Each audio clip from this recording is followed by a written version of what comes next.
प्रिय दोस्तों नमस्कार। मैं ओझा सर धरा क्लासेस के माध्यम से आपको इंग्लिश ग्रामर में परिपूर्ण ज्ञान देने के लिए उपस्थित हुआ हूं और मैं चाहता हूं कि आप हर किसी कीमत पर इस परीक्षा में सफलता को प्राप्त करें। एसएससी की परीक्षा या अन्य एग्जामिनी जो टेस्ट होने जा रहे हैं, इन सभी में इसकी उपयोगिता है। तो मैं पिछले वीडियो में आपको ये बताया था कि एक्टिव से पैसिव बनाने के लिए टेंसों के सहयोग से कैसे हम उसको बना सकते हैं, तो मैंने उस वीडियो में बताया था। अब इस वीडियो में मैं आपको बताना चाहूँगा कि इम्परेटिव सेंटेंस होने पर आप उसका पैसिव किस प्रकार से बनाएंगे। मेरे दोस्तों, मेरे प्रिय मित्रों, यदि आपको मंजिल को प्राप्त करना है तो उसके लिए तैयारी आवश्यक है, और यदि आप तैयार हैं तो मंजिल तो आपके पास ही रहेगी, उसको कोई छीन नहीं सकता है। तो मैं अब बता रहा हूँ कि इम्परेटिव क्या सेंटेंस क्या होता है। इम्परेटिव सेंटेंस के बारे में आप समझें। इम्परेटिव सेंटेंस,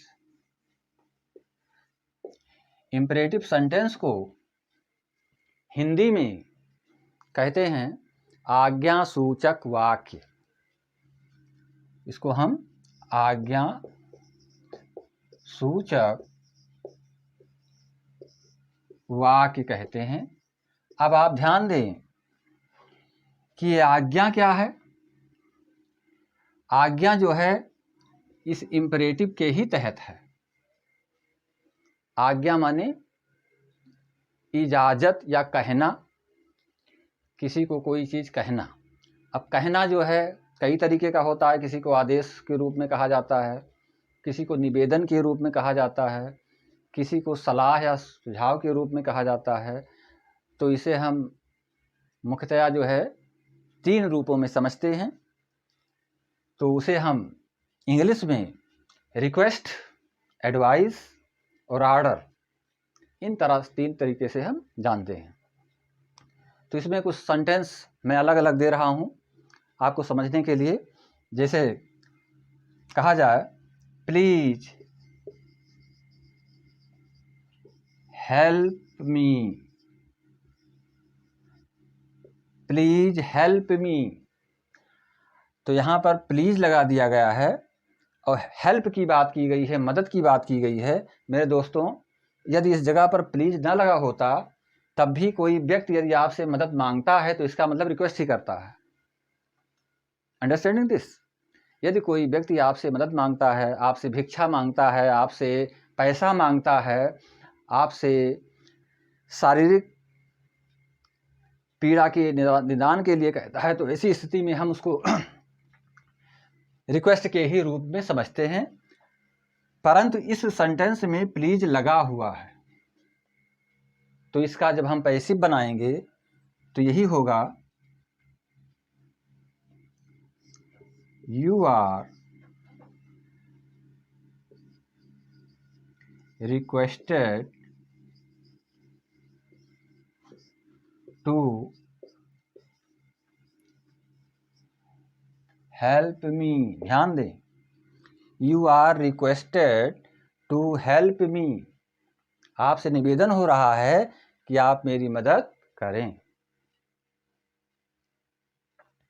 ध्यान दें। इसी तरह से और sentence, please give me 10 rupees. ध्यान दें, प्लीज गिव मी 10 रुपीस, कृपया मुझे 10 रुपये दीजिए। तो यहाँ पर भी आप इसको इस तरह से बनाएंगे, you are requested to give me 10 rupees. ध्यान दें, इसमें यही चीज़ें जोड़ दी गई हैं, you are requested, you are requested. बाकी इसको हम जो ऑब्जेक्टिव केस में है वर्ब सहित, उसको हम जो है टू से जोड़ दिए हैं। तो you are requested to give me 10 rupees. अब मैं कुछ सेंटेंस इस प्रकार से लिख रहा हूँ कि जिसमें प्लीज़ नहीं लगा हुआ है, फिर भी आपको रिक्वेस्टेड लगाना है। ध्यान दें मेरे भाई, मेरे दोस्तों, मेरे भाइयों बहनों, इस सेंटेंस के बारे में भी आप दिमाग में रखें कि इस सेंटेंस को यदि प्लीज़ नहीं लगाया गया इसमें, तो इसको भी हम कैसे बनाएंगे। जैसे कहा जाए,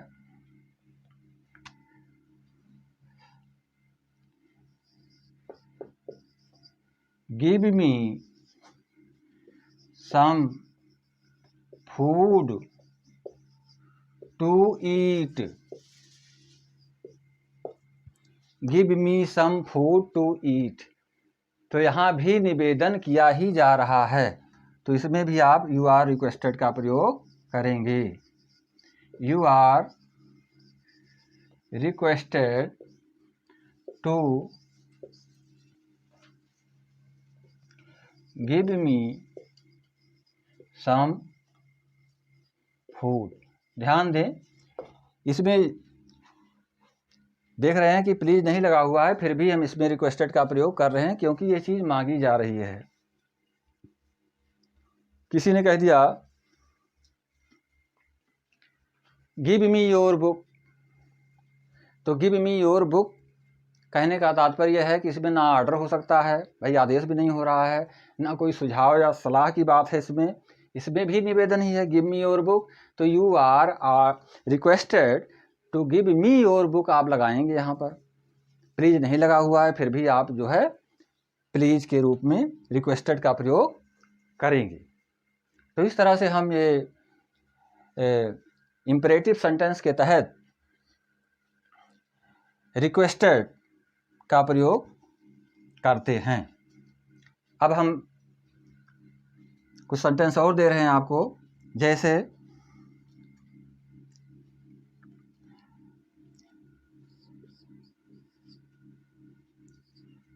हेल्प मी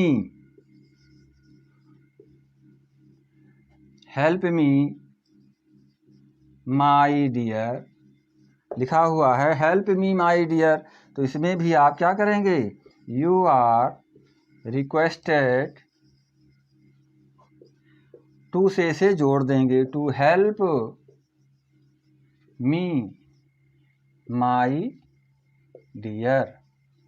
ध्यान दें, तो इस तरह से हम यदि सेंटेंस में प्लीज़ लगे हों या प्लीज़ ना भी लगे हों, यदि उसमें विनम्रता दिखाई पड़ रही है सेंटेंस को पढ़ने समझने के पश्चात, तो हम रिक्वेस्टेड का प्रयोग करते हैं और बाकी सेंटेंस को किससे जोड़ देते हैं, टू से जोड़ देते हैं।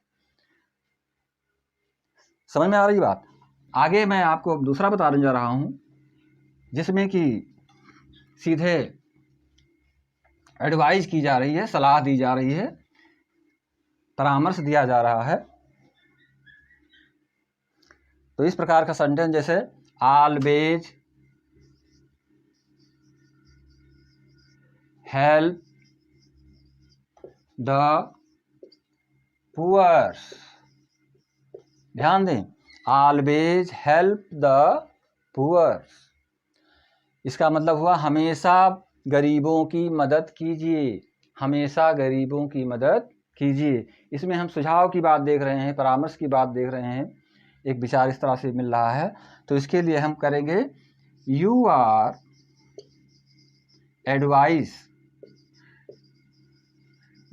Advised to always help the poor. ध्यान दें, you are advised to always help the poor. यहाँ पर ध्यान देंगे कि इसमें जो है एडवाइस की बात कही गई है और हमने इस सेंटेंस को ऑलवेज हेल्प द पुअर को टू से जोड़ दिया है। इसी प्रकार से sentence don't walk in the sun, भाई ये भी सलाह ही दी जा रही है कि धूप में मत टहलो, धूप में मत घूमो। डोंट वॉक इन द सन, तो इसका हम पैसिव इस तरह से बनाएंगे क्योंकि ये निगेटिव सेंटेंस है, तो you are advised do not की जगह पर हम नॉट टू कर देंगे, not to walk in the sun. ध्यान दें, you are advised not to walk in the sun. आपको सुझाव दिया जा रहा है कि आप जो है धूप में मत टहलें। इस प्रकार से अगला सेंटेंस मैं दूसरा लिख रहा हूं जिसमें एडवाइस का ही प्रयोग किया जा रहा है।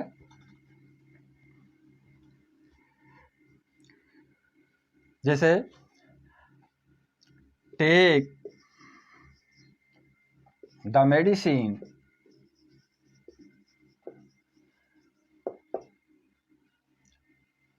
Timely, take the medicine timely. Doctor का सुझाव है, डॉक्टर चिकित्सक जो है सुझाव दे रहा है मरीज को कि टेक द मेडिसिन टाइमली, दवा को समय से लें। तो इसके लिए भी हम एडवाइस का प्रयोग करेंगे कि you are advised to take the medicine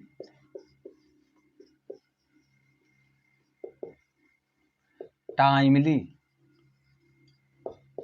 ध्यान दें, तो इस तरह से जब हमें कोई सुझाव या सलाह या अच्छे रास्ते की बात बताता है तो उसके लिए हम एडवाइस का प्रयोग करते हैं। उसके पैसे को बनाने के लिए you are requested, you are advise करके टू से उस सेंटेंस को जोड़ देते हैं।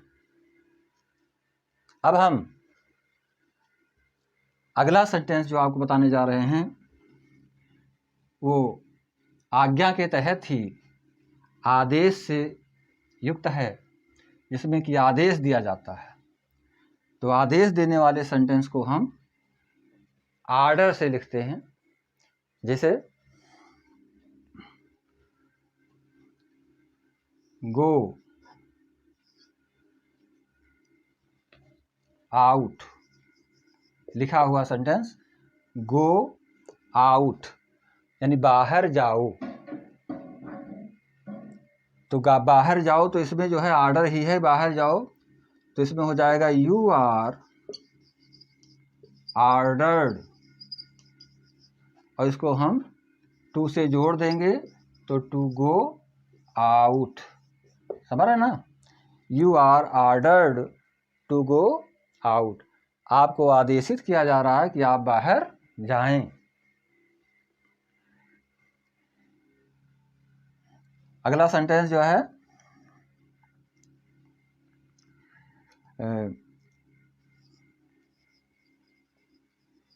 स्टैंड अप, आप बना सकते हैं। स्टैंड अप छोटा वाक्य है, खड़े हो जाइए। तो इसमें you are ordered to stand up, तो इसमें भी हमने यू आर ऑर्डर्ड को जोड़ दिया क्योंकि इसमें सीधे आदेश दिया जा रहा था। तो you are ordered to stand up, you are ordered to sit down, you are ordered to go away, you are ordered to come again never. इस तरह से हम वाक्य का प्रयोग करते हैं। अब हम कुछ सेंटेंस और लिख रहे हैं इसी से मिलते जुलते हुए। जैसे कहा जाए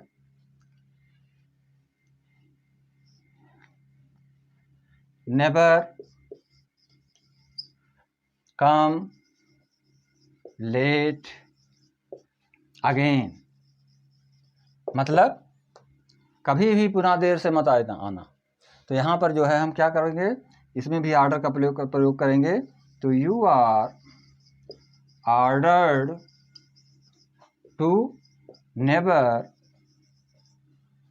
कम लेट अगेन।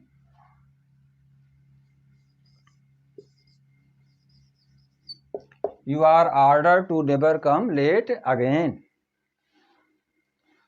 तो इस तरह से तमाम सारे सेंटेंस आपको मिलेंगे जिसमें कि आदेश ही होते हैं। तो आदेश के लिए हम किसका प्रयोग करते हैं, ऑर्डर का प्रयोग करते हैं। निवेदन के लिए हम प्रयोग करते हैं रिक्वेस्टेड का, और सुझाव के लिए हम प्रयोग करते हैं एडवाइस का।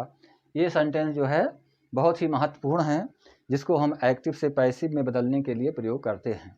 अब हम अगले दौर में आपको लेट का प्रयोग कब करते हैं और क्यों करते हैं और उसका पैसिव कैसे बनाते हैं, मैं इसे भी समझाने का प्रयास करता हूँ।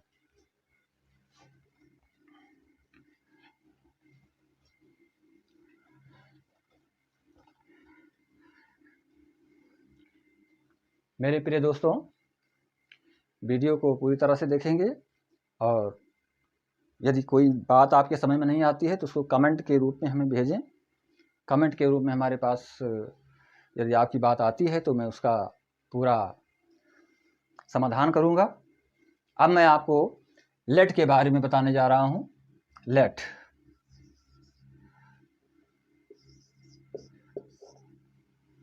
लेट का मतलब होता है, लेट को हिंदी में क्या कहते हैं? दो या दीजिए। ध्यान दें, जैसे कहा जाए let me go, late me read the book, let us dance. तो यहाँ पर जहाँ पर जो है हम प्रयोग जो कर रहे हैं लेट का, तो लेट का मतलब भी हमें जानना आवश्यक है। तो लेट मी गो का मतलब हो गया कि मुझे जाने दो या मुझे जाने दीजिए। इसका मतलब आप दूसरे के ऊपर डिपेंड हैं, आप स्वयं कुछ कार्य करने के समर्थ में नहीं हैं। तो यहाँ पर हम लेट का प्रयोग प्रायः करते हैं। तो जैसे सेंटेंस है कि late me read the book. ध्यान दें, late me read the book, मुझे पुस्तक पढ़ने दो या मुझे पुस्तक पढ़ने दीजिए। तो इसका जब हम पैसिव बनाएंगे तो हो जाएगा लेट। अब इसमें ऑब्जेक्ट आपको देखना पड़ेगा कि ऑब्जेक्ट क्या है। तो ऑब्जेक्ट क्या है? The book. Late the book, और उसके बाद हम बी लगा देंगे। लेट द बुक बी, और उसके बाद थर्ड फॉर्म बाई मी। ध्यान दें, let the book be read by me. Let the book be read by me, अर्थात यहाँ पर जो है लेट के पश्चात हम ऑब्जेक्ट को लिखते हैं और ऑब्जेक्ट को लिखने के बाद बी का प्रयोग करते हैं। इसका हिंट इस प्रकार से है, मैं ऊपर लिख दे रहा हूँ, let plus object plus be plus verb की third form plus by plus जो है सब्जेक्ट आपका जो भी है ऑब्जेक्ट के रूप में जो भी आया हो। तो यहाँ इस तरह से हम इसको लिखेंगे, let me read the book. तो हो जाएगा let the book be read by me. इसी तरह से दूसरा एग्जाम्पल बता रहे हैं। दूसरा एग्जाम्पल है, let us play the match. Let us play the match, इसका मतलब लेट अस किससे बना हुआ है? बी से, यानी बी का ऑब्जेक्ट क्या है? अस। तो let us play the match, यानी हमें या हमको मैच खेलने दो या हमें मैच खेलने दीजिए या हमको मैच खेलने दीजिए। तो इस सेंटेंस को हम जब पैसिव बदलेंगे तो इसमें भी यही करना है आपको कि लेट करेंगे, लेट और उसके बाद ऑब्जेक्ट क्या है? The match. Let the match, उसके बाद बी लगा देंगे, प्ले का थर्ड फॉर्म प्लेड लिख देंगे बाई अस। ध्यान दें, let the match B played by us. अब यदि आप वीडियो को देख रहे हैं तो हम कुछ सेंटेंस आपके लिए दे रहे हैं रिवीजन के लिए, जिसे आप नोट कर सकते हैं और उसे कमेंट में भी आप दे सकते हैं। जैसे late me read the book, first sentence, late me read the book. Second sentence, let me fly A kite, let me fly a kite. Third number sentence, let us go for a walk, let us go for a walk। Fourth sentence, let us complete our homework, let us complete our homework। Fifth number sentence,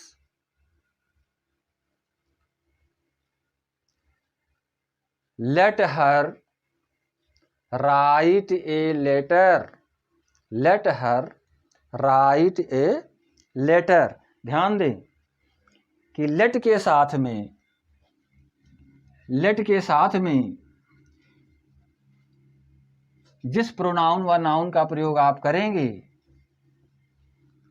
वही passive voice में by के पश्चात लिखा जाएगा। तो ध्यान दें कि यदि लेट लिखा हुआ है, लेट के साथ में अस लगा हुआ है, तो हम समझ लीजिए कि बाई यस कर देंगे।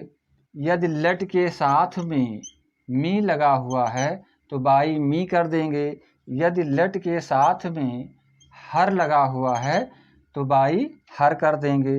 यदि लेट के साथ में हिम लगा हुआ है तो बाई हिम कर देंगे। और यदि लेट के साथ में देम लगा हुआ है तो बाई देम कर देंगे। और इसी तरह से यदि लेट के साथ में कोई नाम लिखा हुआ है, जैसे रोहित लिख दिया गया, तो रोहित लिख दिया गया तो वहाँ पर भी बाई रोहित हम लिख देंगे, क्योंकि नाम है, इसको हम परिवर्तित नहीं कर सकते। उदाहरण के लिए, let Rohit, let Rohit play the hockey. ध्यान दें, अर्थात रोहित को हॉकी खेलने दें। तो यहाँ पर let the hockey be played by. हाँ, तो ध्यान दें, let Rohit play the hockey, यदि हम इसका पैसिव बना रहे हैं तो let the hockey be played by Rohit, let the hockey be played by Rohit कर देंगे, तो ये हमारा पैसिव वॉइस बन जाएगा। तो इस प्रकार से आप ऊपर जो आपको बताया गया 3 तरीके से एडवाइज, ऑर्डर और रिक्वेस्ट के रूप में पैसिव बनाना और लेट के थ्रू पैसिव बनाना आपको समझ में आ गया होगा। अब मैं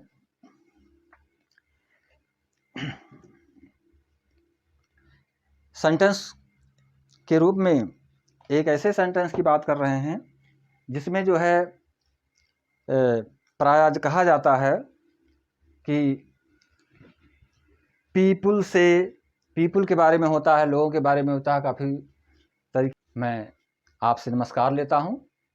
धन्यवाद।